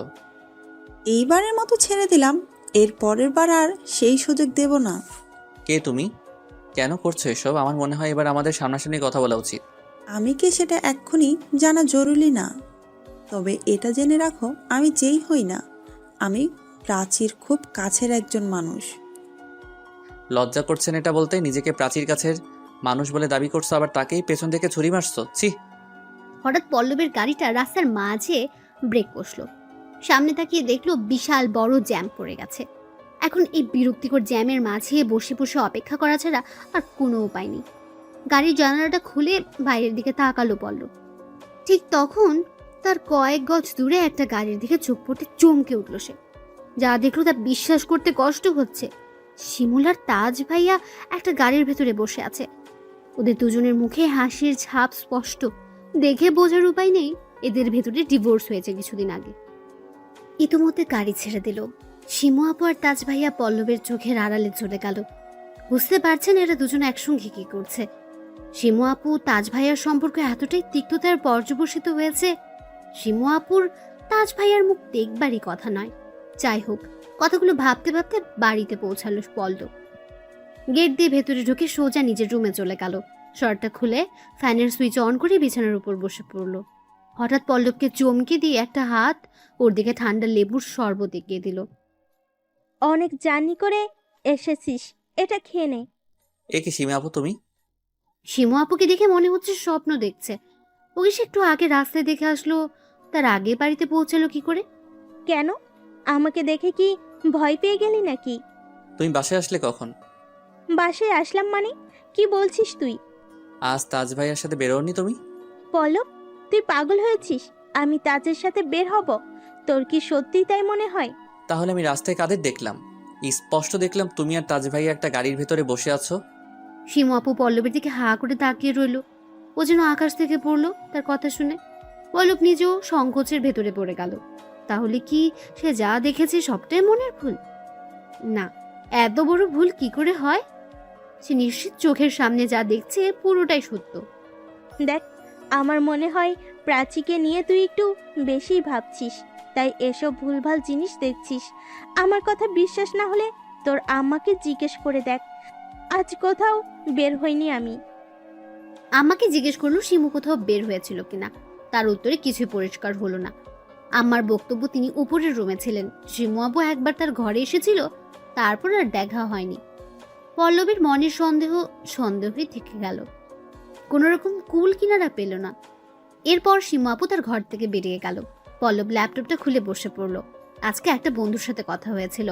ও তাকে কনফার্ম করেছে যে করে হোক ওই ফেক আইডির আসল মালিককে খুঁজে বের করে দেবে। অর্থাৎ যে নম্বর দিয়ে অ্যাকাউন্ট খোলা হয়েছে সেটা পেয়ে গেলেই আসল কালপ্রিট পর্যন্ত পৌঁছাতে পারবে পল্লব। তাই সে বন্ধুটাকে নক করতে যাবে, ঠিক তখন আবারও সে ফেক আইডি থেকে একটা ভিডিও আসলো।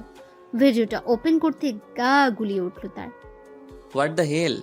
এগুলো আমাকে পাঠানোর সাহস হয় কি করে তোমার? একদিন তুমি আমি এভাবেই সময় কাটাবো। লাভ ইউ পল্লব। এটা কিছুতেই সম্ভব নয়, মরে গেলেও নয়। কেন নয়? আমি তোমাকে না পেলে কি করব তুমি ভাবতেও পারছো না এই মুহূর্তে। আমাকে কিছু ভাবতেও হবে না, যা খুশি করে নাও তুমি। ভেবে বলছো তো? হ্যাঁ, ভেবেই বলছি। তোমার সেই ভিডিও কিন্তু এখনো আছে আমার কাছে। এটা ভাইরাল করতে 1 মিনিট সময়ও লাগবে না আমার। কি চাও তুমি আমার কাছে, সত্যি করে বলো তো? কেন আমার লাইফটা হেল্প করে দিচ্ছ? কি চাও তুমি আমার কাছে? আমি তোমাকে চাই পল্লব, তোমার এই শরীরটা চাই। তুমি নিজেও জানো না কি জ্বালা জ্বলছে আমার মনের ভেতরে। তোমার দুষ্টু স্পর্শই একমাত্র আমার মনের এই যন্ত্রণা মেটাতে পারে। আমি জানি তুমি যেই হও না কেন, তুমি নিশ্চয়ই কোনো মেয়ে। একজন মেয়ে হয়ে এরকম নির্লজ্জের মতো কথা বলছো কি করে? আমার তোমার জন্য সব বিসর্জন করে দিয়েছি পল্লব। যেদিন তোমার সাথে প্রথম দেখা হয়েছে সেই দিনই তোমার ভালোবাসার লোভে পড়ে গেছি। না, এই ভালোবাসা শুধু মনের নয়, তোমার থেকেও তোমার পুরুষত্বকে বেশি ভালোবেসে ফেলেছি আমি। জানো তো, তোমার মতো পুরুষ দুটো হয় না। তুমি নিজেও জানো না তুমি কি। Shut up, just shut up. আর একটা কথা বলবে না তুমি। তার মানে তুমি আমার কথা মানবে না, তাই তো? প্রশ্নই আসে না। ঠিক আছে, তাহলে আমার আর কিছু করার নেই। নিজের চূড়ান্ত সর্বনাশের জন্য প্রস্তুত থেকো। ল্যাপটপটা অফ করে বিছানার এক কোণায় ছুঁড়ে মারলো পল্লব। ইচ্ছে করছে ভেঙে ফেলতে এটা। না জানি সে কি করতে চলেছে।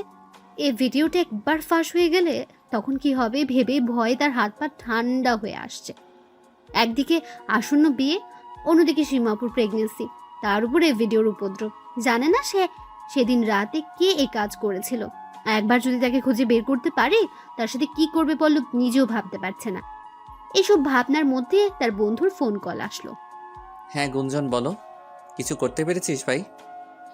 প্রসেসিং আছে, খুব তাড়াতাড়ি হয়তো পেয়ে যাবো। একটু ভালো করে ট্রাই কর, আমাকে বাঁচা ভাই। চিন্তা করিস না, আশা করি 2-1 দিনের ভেতরে একটা ভালো খবর দিতে পারবো। জাস্ট একবার তার নাগাল পাই, দেখ তারপর কি করি। গুঞ্জন ফোনটা কেটে দিল। পল্লব হাসপাতালে ফোন দিয়ে জানতে পারলো প্রাচীকে খুব তাড়াতাড়ি রিলিজ দেওয়া হবে। আর ভাইয়া নাকি হাসপাতাল থেকে সোজা বাড়িতে আসছে। ভাবি আম্মাকে বলতে বলল।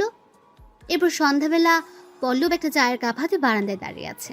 আকাশের কোণায় ভারী মেঘ জমেছে, মনে হচ্ছে একটু পরই বৃষ্টি নামবে। দাঁড়িয়ে দাঁড়িয়ে বৃষ্টি দেখার প্রতি বরাবরই নেশা কাজ করে। তে মনে মনে কামনা করছে যেন বৃষ্টি হয়, নিজের মনের সমস্ত দুশ্চিন্তা হতাশা বৃষ্টির জলের সাথে ভাসিয়ে দেওয়া যাবে। হঠাৎ অনুভব করলো কেউ তার কাঁধের পেছনে হাত রেখেছে। ভাইয়া তাকে কিছু বলার সুযোগ না দিয়ে তার শার্টের কলার ধরে টানতে টানতে নিয়ে যেতে লাগলো। ভাইয়ার এই অগ্নিরূপ কখনো দেখেনি সে। বেশ ভয় লাগছে তার। পল্লবকে ঘরের ভেতরে ধাক্কা দিয়ে ঢুকিয়ে দরজাটা বন্ধ করে দিল। তারপর নিজের মোবাইলটা বের করে পল্লবের চোখের সামনে ধরল। সর্বনাশ! যা ভয় পেয়েছিল তাই হলো।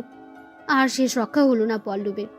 সে ব্যক্তি ভাইয়ার কাছে ভিডিওটা পাঠিয়ে দিয়েছে, যেখানে স্পষ্ট দেখা যাচ্ছে পল্লব কারোর সাথে শারীরিক সম্পর্ক করছে। যদিও এখানে সীমা আপুর মুখটা বড্ড অস্পষ্ট, শুধু তাকেই বোঝা যাচ্ছে। এর কারণটা কি আজও বুঝে উঠতে পারেনি সে। পল্লব ভাইয়াকে কিছু বলতে যাবে, ঠিক তখন তার গালে সপাটে একটা চড় বসিয়ে দিল। একটা প্রচন্ড ধাক্কা খেয়ে মেঝেতে পড়ে গেল পল্লব। তারপর ভাইয়া তাকে উদ্দেশ্য করে বলে উঠল, আজ তোকে শেষ করে দরকার হলে জেলে যাব আমি, কিন্তু তোর মতো কুলাঙ্গারের কোনো প্রয়োজন নেই আমাদের। ওর চোখ থেকে যেন আগুন ঝরছে। ভয়ে সেদিকে তাকানোর সাহস পাচ্ছে না পল্লব। কি হলো পল্লব, এইভাবে তাকিয়ে আছিস কেন? ভাইয়ার কথায় ঘোরের ভেতর থেকে বেরিয়ে এলো পল্লব। সত্যি সত্যি এরকম কিছু ঘটলে তার রক্ষা থাকবে না আর। ভিডিওটার ভয় এতটাই তাড়া করে বেড়াচ্ছে যে সে সবসময় উল্টোপাল্টা কিছু না কিছু ভাবছে। হ্যাঁ বল ভাইয়া। একটা ভালো খবর আছে, কালকেই প্রাচী বাড়ি ফিরবে। ও আচ্ছা। তুই খুশি হোসনি এটা শুনে? কেন হব না, কি যে বলো না তুমি। এবার ভাবছি যত তাড়াতাড়ি সম্ভব ওদের দুজনের বিয়েটা দিয়ে দেব। ভাই একটা কথা বলি তোমায়। বল। তোমরা এই বিয়ের ব্যাপারটা এখন ঝেড়ে ফেলতে পারো না মাথা থেকে? আমি এই সময়ে প্রিপেয়ার্ড নই। কিসের প্রিপারেশন? তুই আর প্রাচী জাস্ট কাবিন করে রাখবি এখন, এরপর যখন খুশি সংসার করবি। তোকে দিয়ে তো কেউ এখন জোর করে সংসার করাচ্ছে না। কিন্তু কোনো কিন্তু নয়। দেখ, তোর ভাবি, আম্মা বা আব্বা, এমনকি আমরা সবাই চাই কাবিনটা যত তাড়াতাড়ি হোক। তুই হয়তো জানিস না, আম্মাই কিন্তু প্রথমে তোর ভাবি আর আমার কাছে প্রস্তাবটা রেখেছে। তুই এখন শেষ সময় এসে সবটা ভেঙে দিস না। ভাইয়া এই বলে বেরিয়ে গেল। পরিস্থিতি দিন দিন জটিলতার রূপ নিচ্ছে। প্রাচী এখন অসুস্থ। এই সময় ও সত্যটা জানতে পারলে কি ঘটবে, তখন সব দোষ তার আর শিমু আপুর ঘাড়ে এসে পড়বে। শিমু আপু এখন নির্বিঘ্নে এই বাড়িতে থাকতে পারছে, কিন্তু সবটা জানাজানি হয়ে গেলে ওর এই বাড়িতে স্থান হবে না, সে ভালো করেই জানে। এরকম কিছু ঘটার আগে সবটা সামাল দিবে সে, সেটা যে করেই হোক, যে কোনো প্রকারে। এর মধ্যে তার ফোনে আবারও সে বন্ধুটার ফোন কল এলো। হ্যাঁ গুঞ্জন বল। নাম্বারটা পেয়ে গেছি পলক। সত্যি? এই নম্বর দিয়ে ফেক অ্যাকাউন্টটা খোলা হয়েছিল। আমি বলছি তুই টুকে রাখ। গুঞ্জনের থেকে নম্বরটা নিল। ব্যাস, এবার আর কিছু সময়ের অপেক্ষা। এই নম্বরে তাকে আসল কালপ্রিট পর্যন্ত পৌঁছে দেবে। নম্বরে ডায়াল করার আগে নিজের সিমটা চেঞ্জ করে নিল, যাতে কেউ তাকে চিনতে না পারে। ফোনটা হাতে নিয়ে গুঞ্জনের দেওয়ার নম্বরটায় ডায়াল করতে থাকলো, কিন্তু মুহূর্তেই হতাশ হতে হলো তাকে। নম্বরটা নট রিচেবল বলছে। এ তো বেশ মুশকিল হয়ে গেল। এবার এই নম্বরে আসল মালিককে খুঁজে বের করবে কি করে? উপায়ন্ত না পেয়ে গুঞ্জনের কাছে আবারও ফোন দিল। ভাই এটা তো ব্লান্ডার হয়ে গেল। কি হয়েছে? নম্বরটা নট রিচেবল বলছে। এখন কি করব আমি? ও, এই ব্যাপার। তুই এটা কাজ করতে পারিস, কয়েকটা দিন ওয়েট কর। নম্বর আর কতদিন মনে রাখবে, ঠিক খুলতে হবে। আমার হাতে অপেক্ষা করার মতো এত সময় নেই গুঞ্জন, তুই প্লিজ হেল্প কর আমায়। দেখ, আমি কতটা কাঠখড় পুড়িয়ে এই নম্বর জোগাড় করতে হয়েছে আমার, সেটা আমি একমাত্র আমি জানি। এখন যদি নম্বর নট রিচেবল বলে, কি করতে পারি আমি? আমার মাথায় একটা প্ল্যান এসেছে। তুই হেল্প করলে কাজটা একটু তাড়াতাড়ি করতে পারবো, আর তুই হেল্প না করলেও এখন এটাই করতে হবে আমায়। কি প্ল্যান? গুঞ্জন অবাক হয়ে পল্লবকে প্রশ্ন করলো। আমরা এই নম্বর থেকে ইউজারের সমস্ত ডাটা তো বের করতেই পারি, আর সেখান থেকে সব বেরিয়ে আসবে। এত সহজ নয় রে বিষয়টা। এভাবে কারোর ব্যক্তিগত ডাটা কালেক্ট করা যায় না, খুব টাফ সেটা। হ্যাঁ আমি জানি, টাফ। অসম্ভব তো নয়। আমার সিম অফিসে একজন পরিচিত লোক আছে, ওর কাছে সাহায্য চাইতে পারি আমরা। হ্যাঁ, তুই বললেই সে করে দেবে। ছেলেরা তোর মনে নাকি? যাই হোক না কেন ভাই, এটা করতেই হবে আমায়। তুই নিজেও জানিস না আমার এটা জানা কতটা জরুরি। আমাকে যে করেই হোক আসল কালপিট অবধি পৌঁছাতেই হবে। আমিও জানতে চাই কে পেছন থেকে এত বড় সর্বনাশ করতে চাইছে আমার। কি চাইছে সে? তোর কথা কিছুই বুঝতে পারছি না আমি। কি হয়েছে আমায় বল। পল্লব গুঞ্জনকে সবটা খুলে বলল। তার আর শিমু আপুর শারীরিক সম্পর্কের কথা, ওর প্রেগন্যান্সি, তাকে ভিডিওর মাধ্যমে ব্ল্যাকমেইল, সব কিছু। গুঞ্জন সবটা শুনে তাকে হেল্প করার আশ্বাস দিল, আর এটাও কথা দিল সব রকম পরিস্থিতিতে তার পাশে থাকবে। সত্যি ওর মতো একজন বন্ধু পাওয়া ভাগ্যের ব্যাপার। তারা দুজন সিদ্ধান্ত নিল আগামীকাল সকালে উঠেই সিম অফিসে যাবে, তারপর সেখানে গিয়ে বাদ বাকি সব কাজ করবে। আজ ইচ্ছে করেই নিজে সেই ফেক আইডিতে নক দিল পল্লব। সে হয়তো একটু বেশি অবাক হবে পল্লবের আচরণে। এই মুহূর্তে এটাই করতে হবে, তাকে হাতে নাতে ধরার আগে নিজের অনুকূলে রাখতে হবে, যাতে নতুন করে তার ক্ষতি করার কোনো সুযোগ না পায়। বিষয়টা অনেকটা টোপ দিয়ে মাছ ধরার মতো। আর এই বুদ্ধিটা পল্লবের নয়, গুঞ্জনেরই ছিল। প্রথমেই টাইপ করলো। কি করছো? ঠিক আছো তো? আমি ঠিকই আছি, কিন্তু কি ব্যাপার বলো তো? তুমি আজ নিজে থেকেই নক দিলে আমায়, মতলবটা কি? একটু পরে রিপ্লাই আসলো। মতলব কিছুই না, তোমার খোঁজ নিতে ইচ্ছে করলো আজ একটু। মজা করছো আমার সাথে? একদমই না। সত্যি? আজকেও ভিডিওটা দেখলে আমার? হ্যাঁ, তোমাকে না দেখে থাকা সম্ভব। আর এইভাবে দেখতে কার না ভালো লাগে, ইচ্ছে করে সব সময় দেখতে থাকি। তাই নাকি? যখন তোমার সামনে ধরা দেব তখন কি করবে তুমি? পালিয়ে যাওয়া চলবে না কিন্তু। কেন পালাবো? তোমাকে পুরোপুরি করে পাওয়ার জন্য সেই কবে থেকে ব্যাকুল আমি। কেন পালাবো? যেদিন প্রথম দেখা হবে অনেক কষ্ট দেব তোমায়, যা সারা জীবনে ভুলতে পারবে না। সেটাই আমার জন্য পরম প্রাপ্তি। আমার কষ্ট আর যন্ত্রণার বিনিময়ে যখন তোমার মুখে আনন্দের হাসি ফুটবে, সেটা চেয়ে চেয়ে দেখব আমি। তোমার সমস্ত হিংস্রতা সেই দিন আমাকে উজাড় করে দিবে। ভেবে বলছো তো? আমি হিংস্রের থেকেও হিংস্রতর, যার পরিধি তোমার সমস্ত ধারণা ছাপিয়ে বহুদূর পর্যন্ত বিস্তৃত। আমি প্রস্তুত, শুধু একবার ধরা দাও আমার সামনে। তোমার দেহের ভাঁজে ভাঁজে সমস্ত অঙ্গ প্রত্যঙ্গ সাথে নতুন করে পরিচিত হব আমি। আমরা চাইলে এখনো কিন্তু একে অপরের এই মনের ইচ্ছে পূরণ করতে পারি। কিভাবে?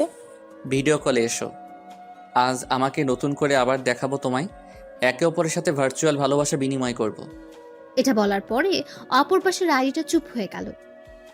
তার তরফ থেকে আর রিপ্লাই আসলো না। চেক করে দেখলো আবারও ব্লক করে রেখেছে তাকে। হয়তো তার চালাকিটা ধরতে পেরেছে। আসলে এভাবে ধরা যাবে না তাকে। পল্লবকে এখন বাঁকা রাস্তাতেই হাঁটতে হবে। পল্লব তার রেসপন্সের জন্য ওয়েট না করে ল্যাপটপটা অফ করে দিয়ে শুয়ে পড়ল। পরের দিন সকালবেলা গুঞ্জনের পল্লব সিম অফিসে গেল। এদিকে ভাইয়া হাসপাতালে গিয়েছে প্রাচীকে বাসায় নিয়ে আসার জন্য। তারও যাবার কথা ছিল, কিন্তু কাজের বাহানা দিয়ে আটকে দিল। সিম অফিসে পৌঁছাতে বেশ খানিকটা সময় লেগে গেল। সেখানে তার পরিচিত ব্যক্তি অর্থাৎ আকাশ ভাইয়ের সাথে কথা বলল। উনি তাদের বসতে বললেন। এভাবে অনেকটা সময় কেটে গেল। পল্লব জানে না আজ এখানে এসে কতটা সফল হবে। ভীষণ দুশ্চিন্তা হতে লাগলো তার। একটু পরেই তাদের ভেতরে ডেকে আনা হলো। আকাশ ভাই পল্লবকে উদ্দেশ্য করে বললেন, এটা তো কোনো পুরুষ ব্যক্তির সিম, কিন্তু তুমি আমাকে যে প্রবলেমের কথা বললে তাতে তো এটা হবার কথা নয়। তারা বেশ অবাক হলো আকাশ ভাইয়ার কথায়। কি বললেন? কোনো পুরুষের সিম এটা? কই দেখি তো। হোম, এই যে দেখো, ইউজারের নাম শফিকুদ্দিন তাজ। তাজ ভাইয়া, মাই গড। তার মানে তাজ ভাইয়ার নম্বর এটা। কিন্তু উনি পল্লবের সাথে এমনটা কেন করতে যাবেন? তাহলে শিমু আপুর কোনো যোগাযোগ নেই তো এর সাথে? এমনটা তো হতেই পারে। তাজ ভাইয়ার সিমও ইউজ করে। এর আগেও এদের দুজনকে একসাথে দেখেছিল পল্লব। একে অপরকে ফোন কল করতে দেখেছে। তার মানে তার সেই দেখাগুলো নিচু কি মনের বলছিল না? তাহলে কি আসল কালপ্রিট শিমু আপু? হে খোদা, এটা কি করে হয়? পল্লব শিমু আপুকে ভালো করে চেনে। ও পল্লবের সাথে এত বড় প্রতারণা কেন করবে? তাছাড়া ওর সাথে তো সবকিছু হয়ে গেছে অনেক আগে। যদি এই আইডির মালিক শিমু আপুই হবে, তা কেন এভাবে উদ্গ্রীব হয়ে বারবার পেতে চাইবে? নাকি এটা কোনো আইওয়াশ, যাতে সে কারোর কোনো পরিকল্পনা ঘোড়া করেও ধরতে না পারে? সেই কারণে তাকে বিভ্রান্ত করার জন্য এগুলো বলা হয়। কিন্তু শিমু আপুর উদ্দেশ্যটা কি? ওর কি লাভ হচ্ছে এগুলো করে? না, সত্যি কিছু বুঝতে পারছে না পল্লব। তাদের সন্তান বড় হচ্ছে শিমুলের গর্ভে। সে কিছুতেই নিজের মনকে এটা বিশ্বাস করাতে পারছে না সবকিছুর পেছনে শিমু আপুই আছে। নিজের থেকেও বেশি বিশ্বাস করে সে শিমুলকে। কিন্তু এটা তো ঠিক, ফোন নম্বরটা তাজ ভাইয়ার, আর তাজ ভাইয়ার সাথে একমাত্র শিমু আপুরই যোগাযোগ থাকার কথা। জানে না কার মনে কি চলছে। তবে যত দ্রুত সম্ভব আসল কালপ্রিটকে ধরতেই হবে। তাকে অন্ধকার থেকে অনবরত ব্ল্যাকমেইল করে যাবে, এটা হতে পারে না। কি হলো? এখনো তো কি ভাবছিস? যা জানা ছিল জানা হলো তো। এখনো ক্লিয়ার হলো না কিছুই? কোথায় ক্লিয়ার হলো না? শেষ পর্যন্ত ছেলে বেরোলো। কোনো ছেলে তোর পেছনে লেগেছে। কি বলছিস? পাগল হলি নাকি? এই সময় আর কি ভালো লাগছে না একদম। তোর আজকাল সব হয়, তুই জানিস না হয়তো। ধুর, তাজ ভাইয়া এসব কেন করতে যাবে আমার সাথে? আমি নিশ্চিত ওনার নম্বর ব্যবহার করে কেউ আমার সাথে এই নোংরামিটা করছে। আর আমাদের ইন্টিমেট ভিডিওটাও সে করছে। কিন্তু কি হতে পারে সেটা? এটা তো আমিও বুঝতে পারছি না। বুঝতে পারছি না বললে চলবে। আমাদের আসল কালপিট পর্যন্ত পৌঁছাতে হবে। এই ভাবনাই আমাকে দিনরাত ঘুমাতে দিচ্ছে না।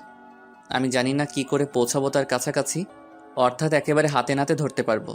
আমার কাছে একটা প্ল্যান আছে পল্লব, জানি না তোর পছন্দ হবে কিনা। প্ল্যান? কোন প্ল্যানটা অ্যাপ্লাই করিনি বল।